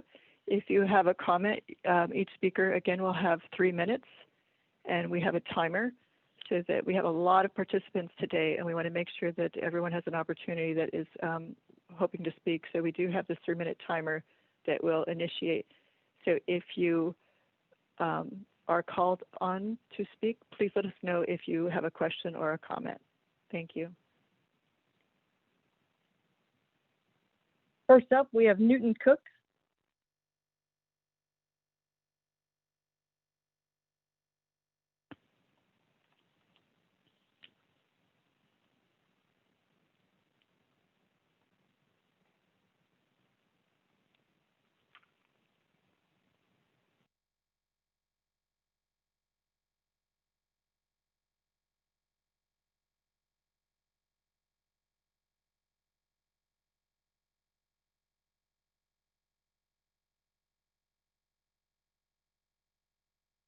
Newton, I think you might be muted. Okay, am I unmuted now? Am I Yes, unmuted? we can hear you now. Okay, We sorry can hear about you. that. Go ahead. All right, I just get to practice in the muted. This is Newton Cook, United Waterfowlers. I just want to tell you guys what a wonderful group of presentations and congratulate the questions. The questions were fantastic. I wish we could call this thing the Lake Okeechobee Protection Plan because we've got to do something about the lake. And of course, this is what's headed in that direction. We're dumping 500 tons, that's TONS tons of phosphorus, pure phosphorus in the lake every year. I think the goal is 110, 140, but whatever it is, we're doing about 5 times more. And that's been going on year after year after year, 50 years. And the lake is obviously in trouble. Now, south of the lake, we've solved this problem. We're no longer doing the phosphorus down through the system. I know the north of the lake is a lot more complex, but until we get control of the phosphorus coming into the north of the lake, Everglades restoration will never be a success. And if the estuaries, St. Lucie and Caloosahatchee, will both be destroyed whenever there's a real storm. Nothing we can do is more important than reducing the nutrients going into the north of Lake Okeechobee. And I can guarantee you there's a lot of people out here who will give you a lot of support on whatever has to be done to get that accomplished. So thank you guys very much. This is a long process.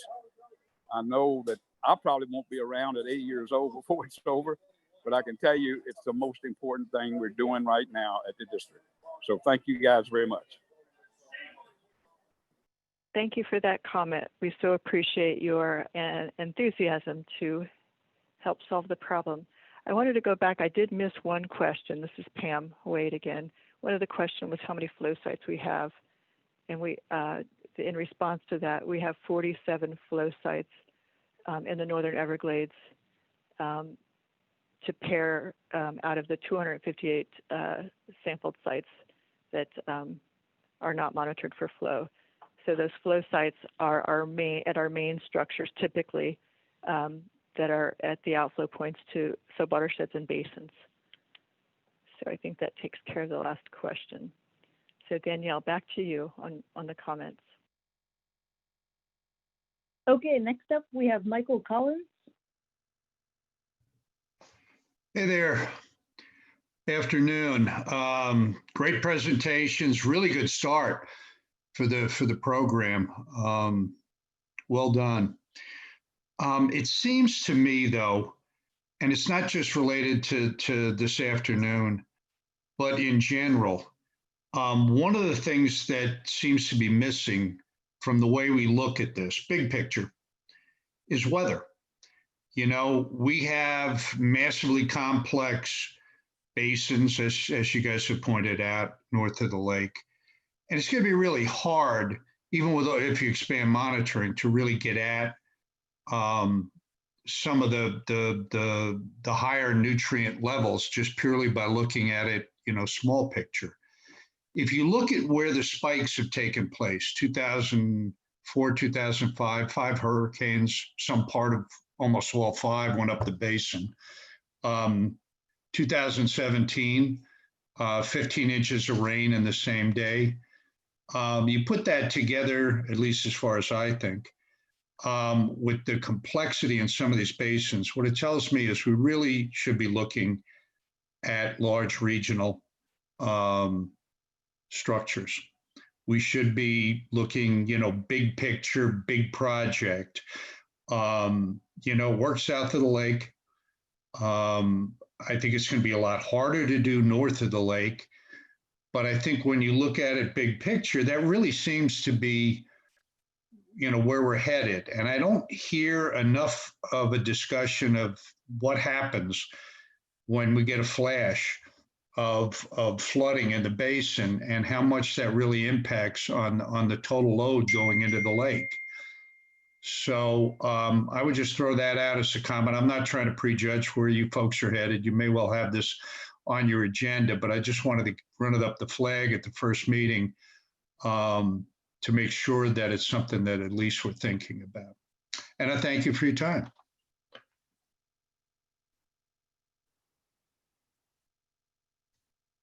All right, thank you. Next up, we have Katie Edwards Walpole.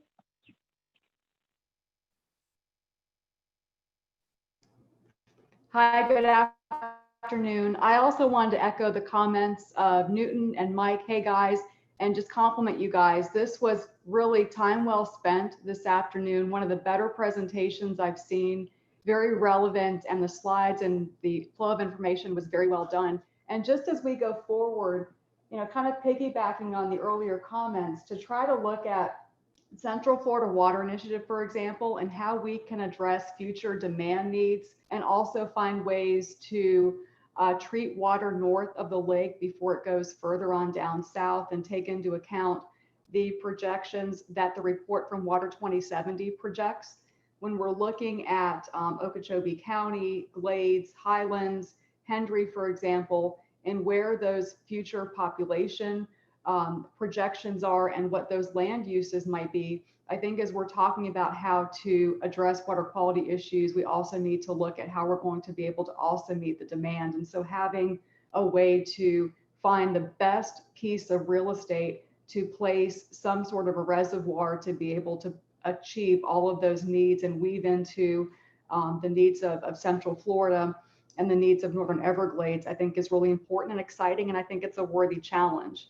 And I'm participating today just as a private citizen, resident of Okeechobee, no client interest here. But again, I really want to commend you guys because this was, again, really time well spent for a Friday afternoon, and look forward to seeing what the next steps are and how we further evolve this conversation. So thank you guys.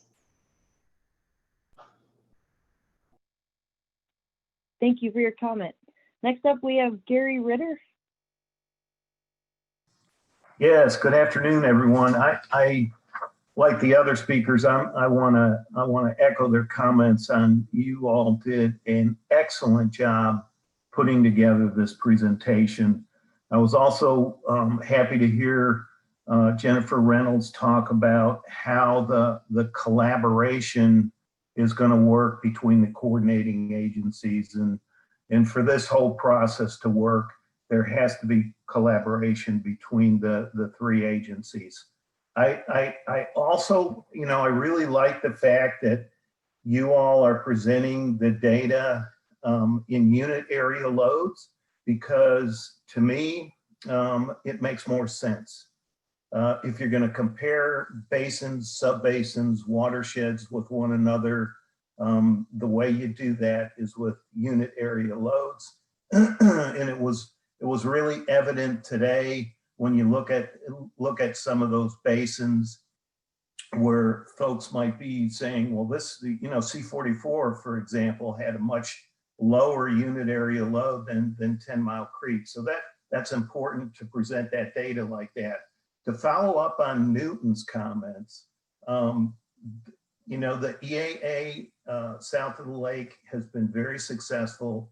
One of the reasons why is because you have regional projects down there that complement the BNPs.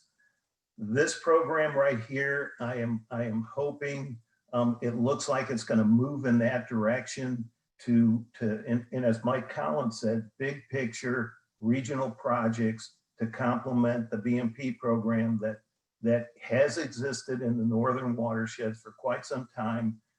It's more robust now. I think we need those regional projects to help complement the BMPs that are already there.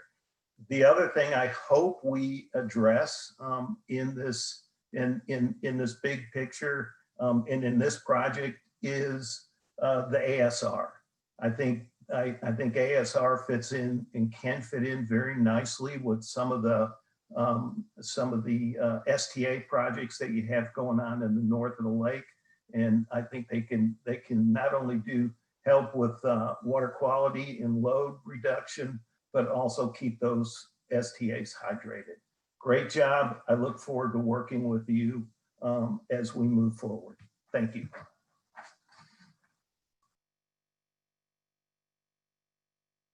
Thank you for your comment. Next up, we have Nyla Pipes.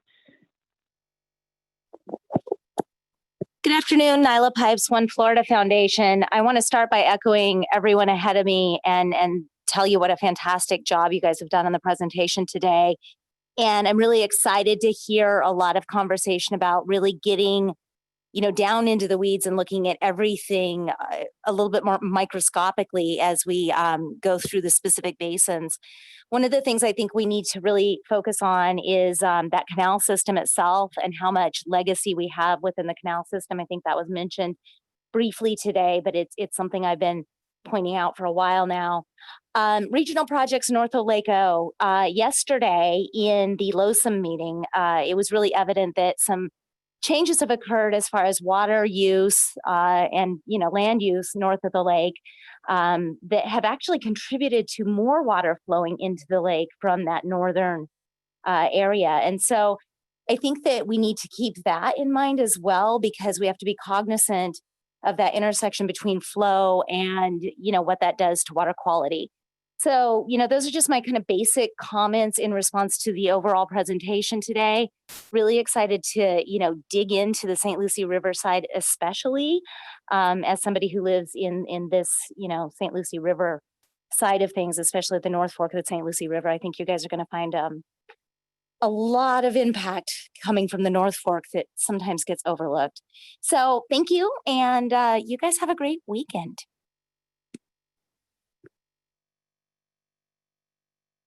Thank you. Next up, we have Mark Perry. Yes, thank you. It's Mark Perry. It's a good presentation, and I see we're getting into the watershed protection plans and trying to update things as we go in accordance with what the BMAP updates were just completed, and of course tying it all together under the NEPP program. So it's trying to follow this and understand that what we do and what we try to follow is that we've got a lot of great data and a lot of monitoring is already going on. So we know a lot about each of these watersheds and about the basins within the watersheds. And when we develop the BMAPs to meet the TMDLs, our expectation is that once we achieve that BMAP over a 15-year period in each phase, we're going to get closer to meeting the TMDL. I did bring up the question about the fact that in the St. Lucie estuary, for instance, the BMAP is going to be heavily influenced, and when achieving the TMDL almost impossible if we don't reconcile what's coming in from the Lake Okeechobee discharges.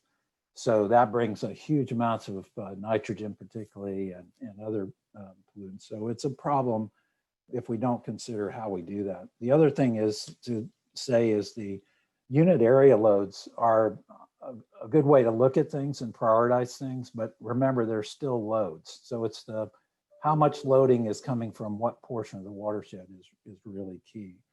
The St. Lucie River Basin, Estuary Basin TMDL BMAP, in the first 5 years was given credits for basically 90% target enrollment for BMPs. And we wonder how that's going. I mean, with reductions given for about 197,000 pounds per year as a credit, and then also credits given for basically land use changes, 171,000 pounds.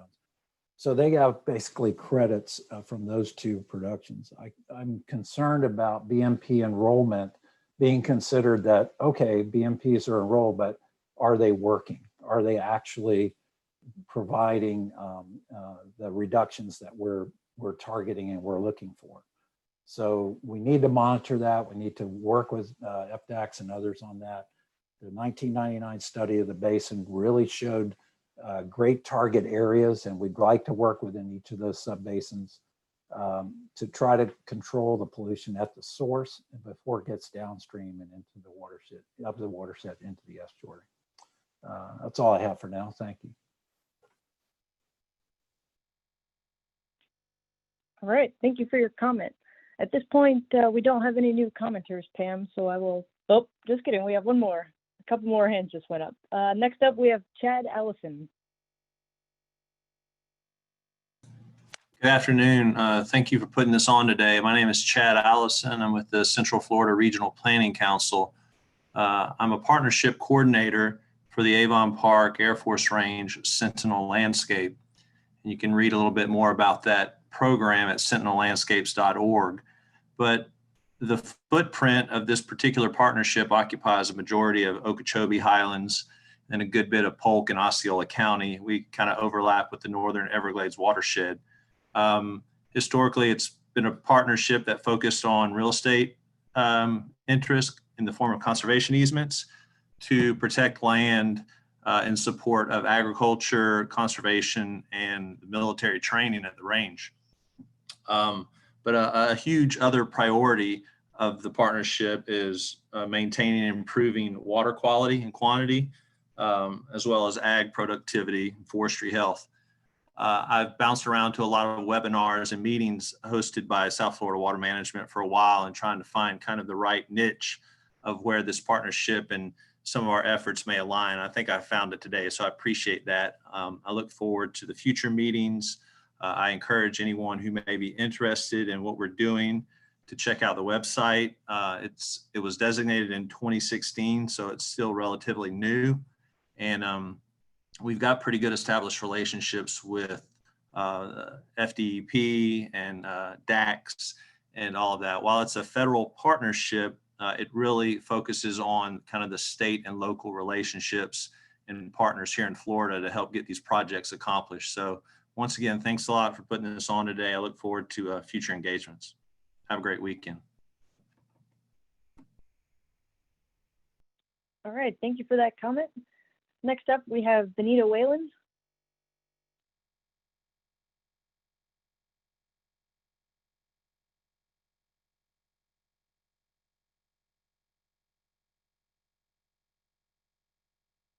I think you might still be muted, Benita.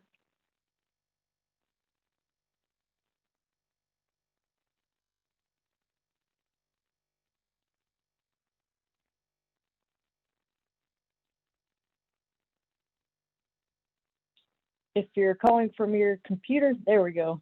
I think it might be better. I see you're unmuted on the computer. All right, maybe we'll come back to Benita. Next up, we have Doug Gaston.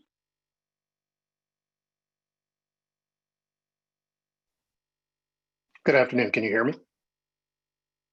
Yes, we can hear you. Great. Doug Gaston, Audubon, Florida.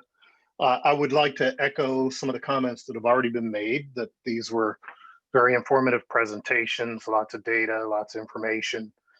So appreciate all the hard work that went into putting this together and the opportunity to comment.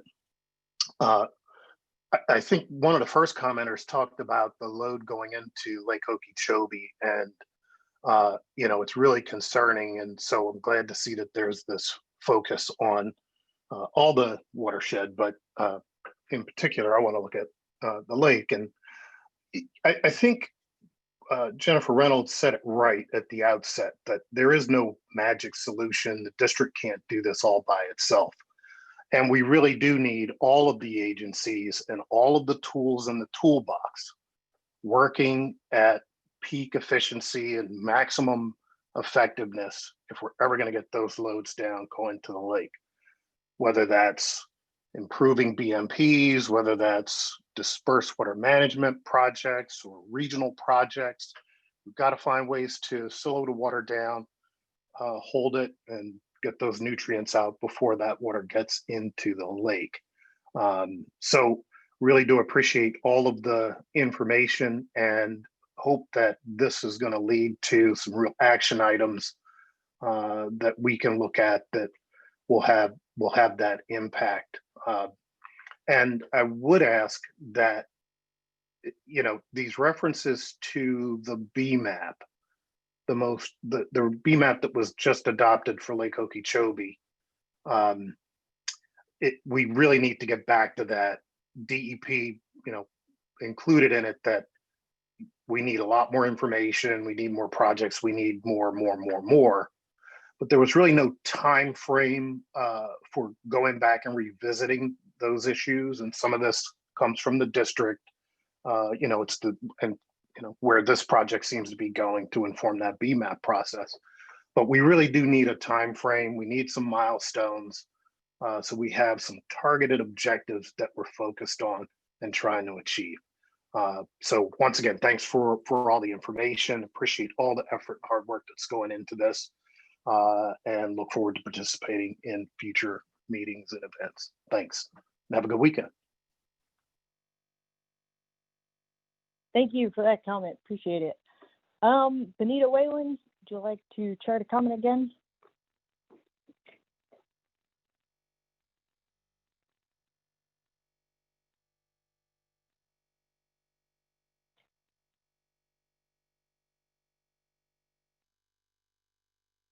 If you're there and you can hear us, feel free to comment.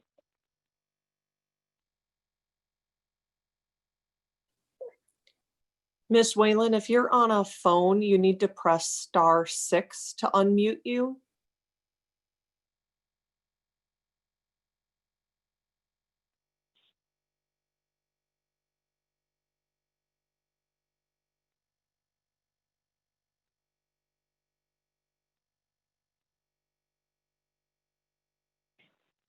All right, I think we might have to come back to Benita. Next up, we have Marissa Carozzo.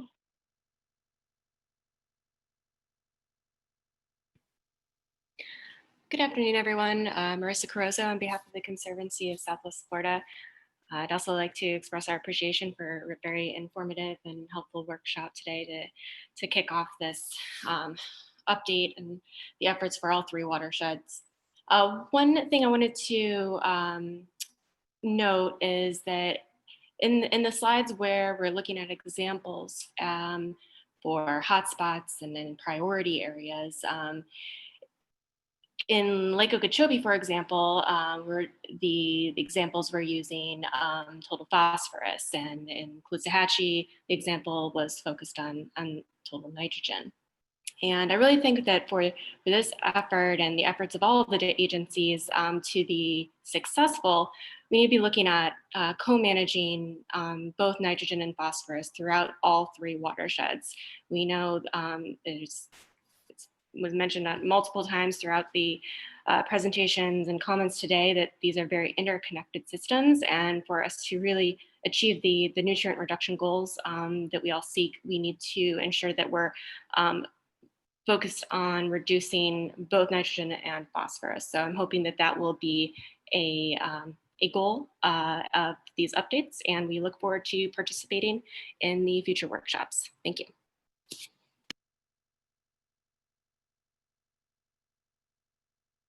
Thank you for that comment.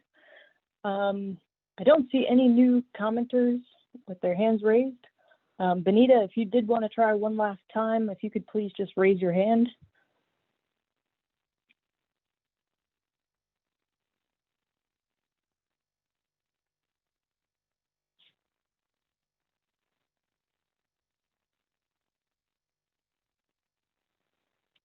All right, Pam, I don't think we have any new commenters. Okay, I'll turn it over to you. Okay, while we're pausing and giving it one last opportunity, I just wanted to thank everyone for your enthusiasm in participating in this process. And I want to remind you that those links that we have in the presentations have some extremely useful resources for you to refer to make your participation in the next workshops even more informative. So please take advantage of those, and we look forward to seeing you at the next workshops. If there are no other comments, I'll turn it over to Jennifer Reynolds. Thanks, Pam. I just wanted to thank everyone again for spending their Friday afternoon with us. And we look forward to your future participation. If in the meantime, you want to give us any additional comments for us to consider, or things that you'd like to see us bring to the table at the subsequent workshops, please feel free to use our web board. That allows you to provide us with additional comments or ask additional questions that you'd like us to consider in order to bring them to the future workshops. So thanks again for your time and your participation. We really appreciate all of your efforts in bringing information, questions, answers, and ideas to the table through this process. Thanks again.